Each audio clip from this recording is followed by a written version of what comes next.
Magandang gabi sa ating lahat. Narito ang weather update sa araw ng Huwebes, July 18, 2024. So yung low pressure area na binabantayan natin ay huling namataan dito sa vicinity ng Sablayan Occidental, Mindoro. Kung makikita po natin dito sa satellite imagery po natin, palayo na ito ng Philippine landmass at maaari nang lumabas dito sa may West Philippine Sea. Dahil dito sa low pressure area, asahan natin makakaranas ng scattered to widespread rains dito sa may Mimaropa, Western Visayas, pati na rin dito sa may Batangas. Samantala, dahil naman dito sa trough ng low pressure area ay asahan din natin makakaranas din ng maulap na papawidin na may mga halat-kalat na pag-ulan dito sa may Metro Manila, Bicol Region, Central Luzon at nalalabing bahagi ng Calabarzon. Samantala, ay southwest monsoon natin or hanging habagat ay patuloy na umiiral dito sa may Southern Luzon, Visayas at Mindanao.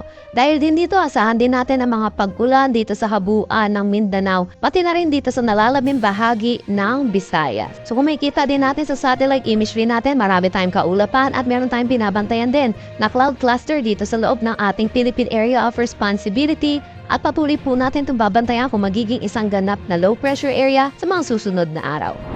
Dako tayo sa magiging panahon natin buwas dito sa Luzon. Kung makikita natin, malaking bahagi pa rin ng Luzon na makakaranas ng maulap na papawiri na may mga halat-kalat na pag-ulan, dulot pa rin ito ng trough ng low pressure area. Samantala, kung makikita naman natin dito para sa Northern Luzon at Extreme Northern Luzon, makakaranas naman sila ng maaliwalas na panahon.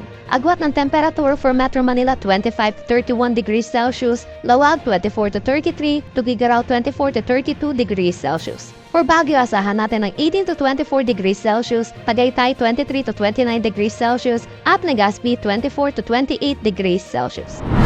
Para naman dito sa may Palawan, Visayas at Mindanao, makikita natin patuloy sila makakaranas ng maulap na papawiri na may mga halat-kalat na pag-ulan, dulot ito ng southwest monsoon or ng hanging habagat. Agwat ng temperatura for Puerto Princesa at Kalayaan Islands 24 to 30 degrees Celsius, gayon din dito sa may Tacloban at Cagayan de Oro. Asahan din naman natin sa Iloilo ang 24 to 29 degrees Celsius, sa Cebu 24 to 29 degrees Celsius, Zamboanga 24 to 31 degrees Celsius at Davao 25 to 31 degrees Celsius.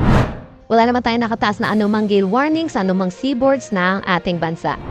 Dako tayo sa magiging panahon natin sa susunod na 3 araw, kasama na itong weekend natin. Kung makikita po natin dito sa Metro Manila, makakaranas tayo ng maulap na papawiri na may mga halat-kalat na pag-ulan, dulot po ito ng southwest monsoon or ng habagat. Pero pagdating ng Monday, magiging maaliwalas ang panahon. Pero tandaan po natin, mataas ang tsansa ng mga pag-ulan sa hapon at sa gabi, dulot ng mga localized thunderstorm. Para sa Baguio, asahan natin magiging maaliwalas ang kanilang panahon. For Legazpi, kung makikita natin by Saturday, may mga pag-ulan, pero pagdating ng Sunday at Monday, improving na ang kanilang weather. Agwat ng temperatura for Metro Manila 25 to 32 degrees Celsius, Baguio City 17 to 25 degrees Celsius, Legazpi City 24 to 31 degrees Celsius. Para naman dito sa may Visayas, kung makikita natin dito sa Iloilo City, makakaranas pa rin sila ng Saturday at Sunday ng mga pag-ulan, dulot nito ng southwest monsoon. And then sa Metro Cebu, by Saturday, makakaranas din sila ng mga pag-ulan. Pero kung makikita natin sa Tacloban, throughout the 3 days, magiging maliwalas ang kanilang panahon. Agwat ng temperatura for Metro Cebu 24 to 32 degrees Celsius, Iloilo City 24 to 32 degrees Celsius, Tacloban City 24 to 32 degrees Celsius. Kung makikita naman natin dito sa Mindanao, mag-i-improve ang kanilang weather at makakaranas na sila ng maaliwalas na panahon, pero hindi po mawawala yung mga tsansa na mga pag-ulan sa hapon at sa gabi, dulot ng mga localized thunderstorm at kasama na po ang ating madaling araw. Agwat ng temperatura for Metro Davao 24 to 32 degrees Celsius, Cagayan de Oro 24 to 32 degrees Celsius, at Zamboanga City 24 to 33 degrees Celsius.